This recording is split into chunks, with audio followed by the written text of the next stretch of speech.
अरे 5 किलो गेहूं चाउर बाटो तारे मोदी जी, जैसे करो तारे उपकार हो। सरसों तेला सिलेंडर के दाम सुनी सुनी के लोग सभे फोरता कपार। चप्पल बा फाटल बा कुर्ता साड़ी, हाली हाली चोरी चोरी बेच तारे देशवा के, कहे अपना के चौकीदार। कितना हम करी इंजीनियर नीतीश के बड़ाई, शिक्षा रोजगार के तो पूछो मत भाई। अब चाहता रे नौवा पास भतीजा बनस मुख्यमंत्री, तब होई शिक्षा के सुधार। बिहार को किस नज़रिए से देखते हैं? युवा होने के माध्यम से अगर ये पॉलिटिक्स वगैरह को छोड़ दिया जाए तो आपको क्या लगता है कि किस वे से यहाँ के युवाओं को कुछ अलग टाइप से या आत्मनिर्भर होकर कुछ ऐसा लगता है करने से कि बिहार को एक अलग पहचान है? लेना चैन से सूतिम, तब लेना चैन से रहिम, जब ले गरीब रही बिहार। ना कबो नीमन पहिरब, ना कबो नीमन खाएब, ना मनाएब कोनो त्योहार। खातानी ए मिट्टी के कसम हम, कि तोहरे सेवा में रही जान हमार। मत पूछिह रही कबले, दुनिया करी ना जबले, बिहारी के जय जयकार।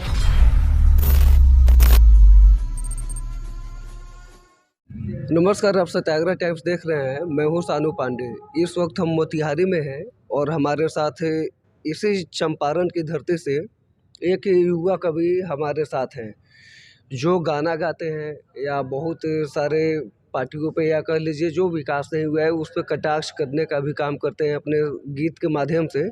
तो उनसे हम बात करेंगे, थोड़ा एक दो उनके जो गाने हैं उस पर भी हम बात करेंगे। सबसे पहले बहुत बहुत स्वागत है आपका सत्याग्रह टाइम्स से।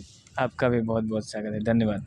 आपका एक गाना जो इस समय चल रहा है वो गाना है कि 5 किलो गेहूं चाउर बांटे तारे मोदी जी, जैसे कर तारे उपकार हो। तो हम सबसे पहले चाहेंगे कि थोड़ा इस गाना को आप पूरा सुनाएं। ये गाना जैसे आपने बताया है, ये एक तरह से देखिए मैंने सिर्फ लिख दिया है। लिखा मैंने इसलिए है क्योंकि जब हम लोग गांव-गांव घूमते हैं पद यात्रा के दौरान, तो समाज से ही लोग ऐसा बोल रहे हैं। मैंने कुछ अपने मन से नहीं लिखा है इसमें। और ये कटाक्ष, ये आप कह सकते हैं कि मेरी कलम, मैंने वैसे रचना की है, मैं लिखता हूँ। इस बात को मैंने नहीं लिखा है, ये मुझसे तो समझिए कि समाज ने लिखवा दिया है। मैंने आँख से देखा है, उसको कागज़ पे उतार दिया है, हूबहू वैसे का वैसे जैसे लोगों ने बताया है। तो गाना ऐसे है कि अरे 5 किलो गेहूं चाउर बाटो तारे मोदी जी, जैसे करो तारे उपकार हो। सरसों तेला सिलेंडर के दाम सुनी सुनी के लोग सभे फोरता कपार हो। सभे छटपटाता इहवा नर चाहे नारी। आप स्थिति देखिएगा जब खासकर दलित बस्तियों में या अल्पसंख्यक बस्तियों में, तो ये बहुत देखने को मिलेगा कि बच्चे जो हैं, अभी भी ठंड का मौसम चल रहा है, अब जाके देखिएगा तो पैर में चप्पल होगा ही नहीं। और हम लोग विश्व गुरु बनने के अभियान में चले हुए हैं, ऐसा लोग कहते हैं, सरकार कहती है। तो उसी पे है कि पैर में ना चप्पल बा फाटल बा कुर्ता साड़ी, हाली हाली चोरी चोरी बेच तारे देशवा के, कहे अपना के चौकीदार हो। ये व्यंग के माध्यम से है कि हमारे पूजनीय प्रधानमंत्री जी अपने आप को चौकीदार बताते हैं, मतलब चौकीदारी उनको करनी है, लोगों की रक्षा करनी है। कुछ गलत हो रहा हो तो उसके ऊपर नज़र रखना। चौकीदार का काम क्या होता है? कोई किसी और के साथ गलत ना करे, कोई किसी घर में चोरी से ना घुस जाए, तो उसकी जिम्मेदारी है चौकीदार की कि उसको रोके, उसके बारे में पता करे। उल्टा हो रहा है वही आदमी चौकीदार है जब संपत्ति बेचने लग जाए। उसी पे था ये लाइन। तो अब हम जानना चाहेंगे, हमारे दर्शक जानना चाहेंगे कि आप जो एक गीत का माध्यम चुने, तो एक गीत का माध्यम चुनने का आपको आइडिया कहाँ से, या बचपन से शौक था या बाद में जाके ये शौक हो गया कि हमको भी गाना चाहिए? बचपन में थोड़ा बहुत क्योंकि परिवार में संगीत का माहौल था तो थोड़ा बहुत संगीत सीखे थे। लेकिन 10वीं के बाद से फिर कभी संगीत रहा नहीं साथ में, क्योंकि 10वीं के बाद बाहर चले गए पढ़ने, तो उसके बाद संगीत साथ नहीं रहा। लेकिन जब फिर से इंजीनियरिंग कंप्लीट करी, बीच बीच में गाना छोड़ा नहीं, लेकिन प्रोफेशनल तरीके से नहीं किया। इंजीनियरिंग कंप्लीट करी, फिर फिल्म मेकिंग का कोर्स किया, कुछ समय तक इंजीनियरिंग से जुड़ा हुआ जॉब किया, और उसके बाद मुझे लगा कि जो मैंने बचपन में छोड़ दिया उसको दोबारा कंटिन्यू करना चाहिए। ऐसे ही एक दिन सोचा कि नहीं, जो पैशन था उसको फॉलो करना चाहिए, फिर से उसी काम में लग गया। एक्चुअली मैं लिखता पढ़ता था, बाद में लगा कि नहीं, अब इसको गाने के माध्यम से भी हम करना चाहिए। लिखने का काम कभी नहीं छोड़ा, वो बचपन से शुरू किया था, बीच में भी कर रहा था, इंजीनियरिंग कर रहा था तब भी कर रहा था, उसके बाद भी करता रहा। जो गाना बजाना मैंने छोड़ दिया था उसको मैंने दोबारा उस वक्त कंटिन्यू किया। आपका प्रोफाइल हम लोग चेक कर रहे थे तो उसमें एक गाना था सूगा हमार करके, जो आप शेयर किए तो उस गाने के बारे में बताइए, क्योंकि गाना से ऐसा पता चल रहा है कि कहीं ना कहीं वो एक अलग टाइप का गाना है, मतलब जो पूरा परिवार सुन सके, क्योंकि आजकल भोजपुरी में ऐसा है कि खाली अश्लीलता जातिवाद बस यही चल रहा है। तो वो जो आपका जो गाने का टाइटल है सूगा हमार, वो आइडिया कहाँ से है और वो गाना क्या है, थोड़ा सा उसके बारे में बताएं। अब अब इस बात का श्रेय हम नहीं लेंगे कि मैंने कोई बहुत अलग काम कर दिया है।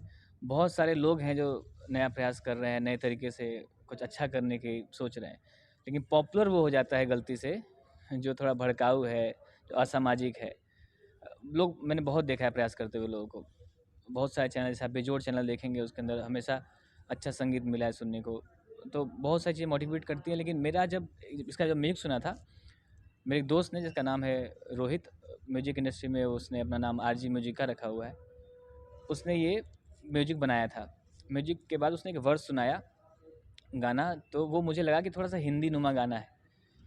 मैंने बड़ी कोशिश करी, फिर कुछ और जो भोजपुरी के राइटर्स हैं मैंने उनसे संपर्क किया, उनको कहा कि आप लिख दीजिए, क्योंकि भोजपुरी, मेरा ऐसा मानना है कि जो काम आपको नहीं आता है वो नहीं करना चाहिए। तो मेरा ऐसा मानना था कि जब तक मैं भोजपुरी साहित्य को मैं पढ़ूंगा नहीं, उसको समझूंगा नहीं, मैं भोजपुरी गाने लिखूंगा नहीं, और ये जल्दीबाजी भी नहीं करनी थी। तो मैंने कभी कुछ लोगों से कोशिश करी कि कुछ लोगों से बात करूं, उनसे लिखवाऊं। सब बहुत बड़े लोग थे। थोड़े टाइम के बाद मुझे ऐसा लगा कि शायद मैं लिख सकता हूं, क्योंकि मैं जो समझ पा रहा था धुन सुनने के बाद, ऐसा लगा कि शायद मैं ही लिख पाऊंगा तो ज़्यादा बेहतर होगा। तो एक दिन मैं रात में बैठा, 2 दिन रात में बैठा, और मुझे ये वर्ड बहुत प्यारा लगा, सुग्गा हमार। सुग्गा क्यों प्यारा लगा? क्योंकि ये एक ऐसा वर्ड है जो कि अब भोजपुरी समाज में मेरी दादी बोला करती थी, या नानी के पास भी जाए, आ हो अमर सुग्गा, अमर बाबू, जब प्यार करेगा पुचकारेगा, जब हम लोग के यहाँ लोग, जो बड़ा कोई लोग है, कोई भी प्यार से बुलाता तो है अपने बच्चा बच्चों को को। क्या बोलता है? ओ अमर सुग्गा, अमर बाबू। है तो वैसे ही ये रोमांटिक है, लड़का लड़की या लड़की लड़का के बारे में बोल रही है। लेकिन आप देखिएगा कि किसी भी समाज में, चाहे इंग्लिश में समाज में हो, तो वहाँ भी आप देखिएगा तो जो गर्लफ्रेंड अपने बॉयफ्रेंड को बेबी बोल के संबोधित करती है ना। बेबी कौन बोलता है? पिता बोलेगा अपने बच्चे को बेबी। लेकिन जो गर्लफ्रेंड होती है, जो केयर करती है, वो उसको, अपने बॉयफ्रेंड को भी बच्चे की तरह ही ट्रीट करती है। ऐसा हर भाषा में है, हिंदी में भी है। या हमर जान कोई बोलता है, हमर बच्चा बोलता है ना और बाबू। तो ये सब कहाँ से आया है? ये सब उसी से आया है। तो भोजपुरी में भी मैं सोचा कि अगर बोला जाए तो क्या बोला जाएगा, तो सुग्गा बोला जाएगा, तो इसी पे मैंने सुग्गा हमार करके गाना बना दिया था। अभी आप चंपारण के धरती से बिलोंग करते हैं, तो चंपारण का जो स्थिति है, इस पे कुछ लिखे हैं क्या कि यहाँ के नेताजी लोग का आँख खुले, वो कुछ कार्य कर सके, विकास कर सके? नेताजी लोग का आँख खुलने से पहले सबसे ज़्यादा ज़रूरी है कि समाज की आँख खुले। ऐसा हर फील्ड में है। जैसे कि कैसे आपने कहा कि भोजपुरी में इतना अश्लील या फिर उस तरह के गाने आते हैं, लेकिन आपने बड़ा अच्छा प्रयास किया। मैंने कुछ यूनिक नहीं किया है, अपनी तरफ से किया, तो कोई बहुत ज़्यादा पॉपुलर भी नहीं हुआ, ठीक-ठाक, जैसे जो लोग सुनते थे सुना। उसी तरीके से समाज में भी ऐसा है कि जो लोग सुनना चाहते हैं, तो जैसे गाने वाले वही लिखते हैं, वही बनाते हैं। उसी तरीके से समाज जब नेता अपना चुनता है, तो समाज अपना ही नेता चुनता है। तो समाज जब तक सुधरेगा नहीं, तब तक नेता सुधरा हुआ आएगा नहीं। हम चाहते ही नहीं है कि नेता जो है, सुधरा हुआ नेता हमारे बीच में खड़ा हो। और जो नेता सुधरना चाहता है, उसको समाज ही नहीं सुधरने देता है। आप देखिएगा कौन पैर खींचता है? समाज सबसे पहले पैर खींचता है। कोई अच्छा काम करने जाएगा आगे, 10 लोग उसके पीछे बोलने लगेंगे तुम्हारे बस का ही नहीं है। आप सोचिए, अगर मैंने इंजीनियरिंग कर लिया, मैं गीत संगीत में जाऊँगा, तो क्या समाज उसके लिए मुझे बोलेगी जाओ करो? जब तक आप पॉपुलर नहीं हो जाते हैं, जब तक आप बड़े नहीं बन जाते हैं। तो वैसे ही नेतागिरी में भी है। नेता समाज में हमेशा 10 लोगों में एक लोग ऐसा ज़रूर होता है समाज में जो अच्छा काम करता है, हमेशा।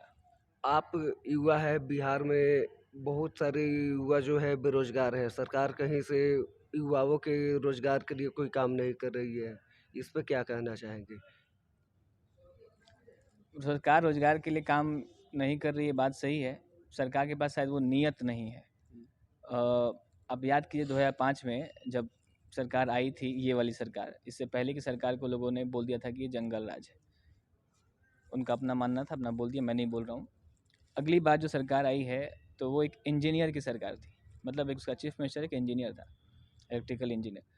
अब सोच के देखिए कि जो उस वक्त युवा होंगे, उस वक्त मैं उस समय बच्चा होऊंगा 2005 में, जो उस समय युवा होंगे, जो अभी जो मेरी एज है उस वक्त होंगे, तो उनको कितना अंदर से जोश भरा होगा, कितना सपना उन्होंने संजो लिया होगा कि एक ऐसा व्यक्ति हमारे समाज का मुखिया बना है, जिसके बाद आने के बाद कितनी कितनी फैक्ट्री खुलेगी, कितने संस्थान स्थापित होंगे, कितने लोग रोजगार में जाएंगे। लेकिन उसने ना शिक्षा बेटर करी और ना ही रोजगार। शिक्षा होगा तो ही रोजगार होगा, शिक्षा हो भी है तो भी रोजगार की गारंटी नहीं है, रोजगार आपको लगाना ही पड़ेगा। शिक्षित आप कहते हो तो हो सकता है रोजगार वो खुद लगा लेता, शिक्षा को ही ध्वस्त कर दिया उन्होंने। शिक्षा कभी पनपा ही नहीं। अभी देखिए कुछ दिन पहले मोतिहारी की बात कर रहे हैं, मोतिहारी के ही स्कूल से बिहार एसएससी का पेपर लीक हो जाता है, पूरे बिहार में बात फैलती है। हम लोग मोतिहारी में ही है, मोतिहारी की बात कर रहे हैं, अभी भी पेपर लीक हो रहा है। उन बच्चों का सच में क्या होगा जो साल भर अपना दे रहा है? साल भर किसी अच्छे काम में इंसान दे दे, मुझे लगता है उससे ज़्यादा अच्छा है कि वो साल भर तैयारी करे। उससे अच्छा है कि साल भर में वो कुछ ऐसी तैयारी करे जिसके अंदर वो खुद को डेवलप कर पाए, बजाय इसके कि वो किसी पेपर की तैयारी करे। आप अभी जैसे बिहार में मुख्यमंत्री श्री नीतीश कुमार जी हैं, तो बहुत सारे विपक्षी नेता कह लीजिए या युवा कह लीजिए या कोई भी कह लीजिए, उनको या तो अभी के समय में जो है नीतीश कुमार बोलता है, या कुशासन सरकार है, या कुर्सी कुमार, पलटू चाचा वगैरह वगैरह, उनका अनेकों नाम रखा हुआ है। लेकिन आपने उन पे भी एक गाना गाया था कि कितना हम करी इंजीनियर नीतीश के बड़ाई, ऐसा कुछ करके था वो गाना। सुनो। वो गाना जो मैंने कहा था, मुझे उसके लिए देखना पड़ेगा जरा सा मोबाइल। मैंने लिखा ज़रूर था, आपकी इजाज़त हो तो मैं 1 मिनट के लिए उसको निकाल देता हूँ।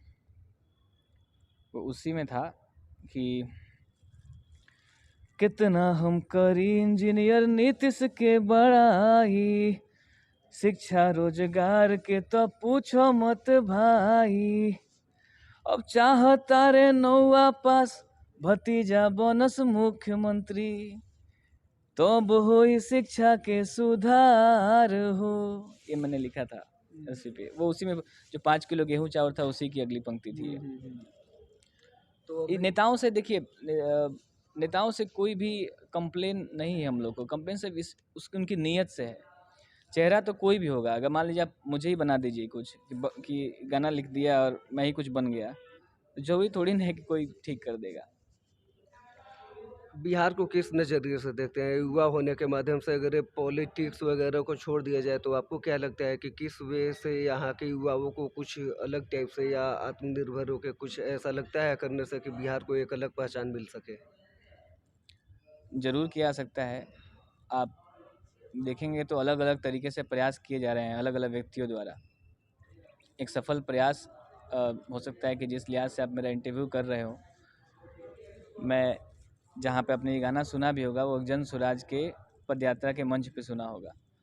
तो मुझे ऐसा लगा, मैं ऐसा मानता हूँ, बाकी आप पे है, कि जन स्वराज पदयात्रा के माध्यम से हमको ऐसा लग रहा है कि हम समाज में एक कम से कम जागरूकता पैदा कर सकते हैं। सुधार बहुत बात की बात है। मैंने पहले भी कहा है कि समाज जब तक सुधरेगा नहीं, समाज जब तक बात को एक्सेप्ट नहीं करेगा कि हम में कमी है, तब तक हम कुछ भी सुधार नहीं कर सकते हैं। जिस दिन समाज को हम मनाने में सफल हो जाएंगे कि हमारी गलती है, समाज की गलती है, उस वक्त सिस्टम अपने आप सुधरता चला जाएगा। आप बोल रहे हैं कि ये आपने इंजीनियरिंग फाइनल किया है, गाना भी गाते हैं, अभी इधर जन स्वराज का भी नाम रख रहे हैं, तो तीनों में आप किस वे में जाना चाहते हैं? जो आपका पॉलिटिकली हो जिससे चंपारण गौरवान्वित हो, कुछ आप वैसा मुकाम हासिल करें जिससे मोतिहारी का भी नाम हो? तो इस बात का एकदम क्लियर जवाब है मेरे पास। जब गाना भी हम गाने गए थे, जब हम हाथ में माइक पकड़े थे, तो एक ही लक्ष्य था उस वक्त भी, कि हमको आवाज़ बनना है। हम कोई बहुत बड़े गायक नहीं बन चाहते थे। आप जो मैंने अभी गाया भी है, आप देखिएगा मैं बहुत अच्छा गायक हूँ नहीं, छोटा मोटा गायक भी मुझसे बहुत अच्छा गाता है। मैं फिर से छोटा क्यों कह रहा हूँ उसको, कोई भी गायक मुझसे अच्छा गाता है। मेरी गायकी इतनी अच्छी नहीं है, लेकिन जब मैंने माइक पकड़ी थी जब पहली बार, तो मुझे ऐसा लगा था, उस समय जन स्वराज अभियान तब नहीं था दिमाग में। आज तो बहुत बड़ा मंच मिल गया, अपने आप मिल गया, मुझे नहीं पता कैसे मिला है। ये सब आप कह सकते हैं कि प्रशांत जी की देन है। लेकिन उस वक़्त जब मैंने माइक पकड़ा तब ऐसा लगता था कि जब तक मेरे पास आवाज़ नहीं होगी तब तक मैं उठाऊँगा कैसे? अगर मैं या तो मैं लिख सकता हूँ या तो मैं गा सकता हूँ, 2 ही काम आता है, तीसरा काम आता ही नहीं है।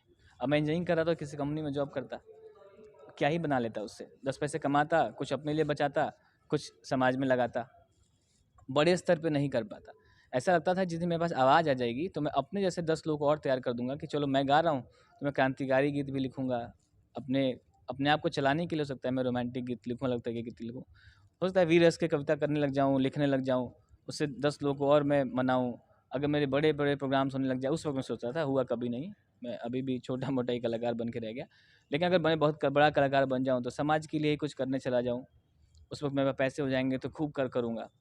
लेकिन किस्मत से एक ऐसा मंच मिल गया जहाँ पे आप जो काम कर रहे हैं, और मेरे जैसे सैकड़ों लोग, अलग-अलग फ़ील्ड के लोग जो अपनी फ़ील्ड में महारत हासिल है इनको, वो सब आके जुड़ गए हैं। वो जिस माध्यम से समाज में सुधार करना चाहते हैं, समाज को बनाना चाहते हैं, उस तरीके से वो कर रहे हैं, और मेरे हिसाब से मेरा भी एक छोटा-सा योगदान है इस फ़ील्ड में। गाने के माध्यम से बिहार को क्या कहना चाहेंगे? गाने के माध्यम से एक मैंने अपने लिए गाना लिखा तो मैं आपको सुनाता हूँ। अभी तक गाया नहीं है कहीं, कि तबले ना चैन से सूतिम, तबले ना चैन से राहिम, जबले गरीब रही बिहार। ना कबो नीमन पहिरब, ना कबो नीमन खाएब, ना मनाएब कोनो त्योहार। खातानी ए मिट्टी के कसम हम, कि तोहरे सेवा में रही जान हमार। मत पूछिह रही कबले, दुनिया करी ना जबले, बिहारी के जय जयकार। इस गाना लंबा है, अगला गीत जो है आपको कभी चैनल के माध्यम से सुनाया जाएगा, उसका एक शॉर्ट फॉर्म सुनाया मैंने। अच्छा, अपने आप नेताओं पे व्यंग करते हैं, तो वैसे मोदी जी को किस तरह से कटाक्ष करना चाहेंगे नेताओं को? नेता पे व्यंग बिल्कुल नहीं करते। जैसे पहले भी मैंने इंटरव्यू से पहले आपको बताया, ये आपने सुन लिया है पदयात्रा के मंच पे। ये मैं पहले उस जब मैं ये बात बोल भी रहा था, तब भी मैंने पहले यही कहा था कि हूबहू पदयात्रा के दौरान जो मैंने ज़मीन पे सुना है, आप बोलिएगा तो उसे रिकॉर्डिंग में दिखा दूँगा, लोग ही बोल रहे थे ये बात। जब हम जा रहे थे पदयात्रा के दौरान, जब हम लोगों के घर में जा रहे थे, जो लोग गरीब घर में हमको लेके जाते थे, दिखाते थे कि उनके पास सिलेंडर है, बढ़ाने का पैसा ही नहीं है। तो उनसे हम बोलते थे कि आपने पिछली बार वोट किया है ना उनको? तो उन्होंने कहा हाँ, वो क्योंकि अनाज दिया था उन्होंने 5 किलो। तो वही मैंने कहा कि उनका ही कहना था कि ये सिलेंडर लेके भराने का पैसा नहीं है। तो ऐसा लगा कि भाई सिलेंडर का दाम अगर आप 200-400 रुपये कम कर देते तो अनाज वो खरीद लेते अपने पैसे से, लेकिन वो नहीं भराया जा रहा है। तो वो ज़मीन की ही बात है। दूसरी बात आप देखेंगे, बहुत सारी सरकारी संस्थानें जिसका प्राइवेटाइजेशन वो करते जा रहे हैं, शेयर बेचते जा रहे हैं, कुछ चीज़ें ख़त्म ही होती जा रही हैं। तो उसी आधार पर जो लोग जो कह रहे हैं, मैंने सिर्फ हूबहू वही लिखा है, अपने मन से कुछ नहीं लिखा है। अपनी मेरी इतनी समझ नहीं है राजनीतिक अभी कि मैं अपने मन से किसी पे व्यंग कर सकूँ। सीख रहा हूँ। और सत्याग्रह टाइम्स के माध्यम से क्या कहना चाहेंगे? आप तो वही माध्यम है जिसके माध्यम से लोगों की बात पहुंचती है। अगर मेरी थोड़ी बहुत बात भी अगर समझ में आई हो, वैसे तो मैं जब बोलता हूँ तो खुद में ही कन्फ्यूज जाता हूँ कि मैं बोल क्या रहा हूँ। लेकिन जितना मुझे लगता है कि जो मीडिया है, और ख़ासकर जो लोग आप जैसे युवा जो माइक पकड़ लिया है, जिन लोगों ने जो कैमरा पकड़ लिया है, आपका दायित्व ये है कि आप सच में सही लोगों के पास पहुँचिए और उनका इंटरव्यू कीजिए। और हमारा दायित्व ये है कि किसी भी मीडिया को हम पहली बात तो छोटा ना समझें, उसके व्यू के हिसाब से ना समझें, क्योंकि मैं भी एक यूट्यूबर हूँ। जब मैं गाने कर रहा हूँ तो कहीं न कहीं डाल ही रहा हूँ। क्या कि आजकल बहुत बड़ा हो रहा है कि फेसबुक, यूट्यूब वाला को हुँ। कुछ अलग वे से देखा जा रहा है, पेपर हाँ, वाला को अलग वे से। वो इसलिए हो रहा है क्योंकि बहुत समय तक न्यूज़ जो है फंड किए जाते थे। अब बच्चों ने माइक उठा लिया है तो ये होगा ही। हाँ, ये भी है कि जैसे हर समाज में कुछ लोग गड़बड़ हैं, तो इस समाज में भी हैं, कुछ यूट्यूबर हैं जो एक ख़ास मकसद के लिए माइक पकड़ते हैं। मैं आशा करता हूँ कि आप ऐसे नहीं हैं, और आप भी ऐसा करिए कि मैं भी ऐसा कभी ना बन जाऊँ कि आज मैं व्यंग किसी और पे कर रहा हूँ, कल मैं भी वैसा ही बन जाऊँ कि जिसके ऊपर लोग व्यंग करें, लोग उस गाने लिखें कि बड़ी अच्छी-अच्छी बातें कर रहा था, उसके बाद वो भी ऐसा ही निकला। धन्यवाद। अभी हमारे साथ मोतिहारी के वागीश वैभव थे, जो एक युवा कवि है, जिनसे हमने बहुत सारी बातें की। आप सत्याग्रह टाइम्स देख रहे हैं, अगर फेसबुक पे वीडियो को देख रहे हैं तो पेज को फॉलो कीजिए, यूट्यूब पे वीडियो को देख रहे हैं तो चैनल को सब्सक्राइब कीजिए। अपने सहयोगी अजीत कुमार के साथ सानू पांडे, बहुत बहुत धन्यवाद।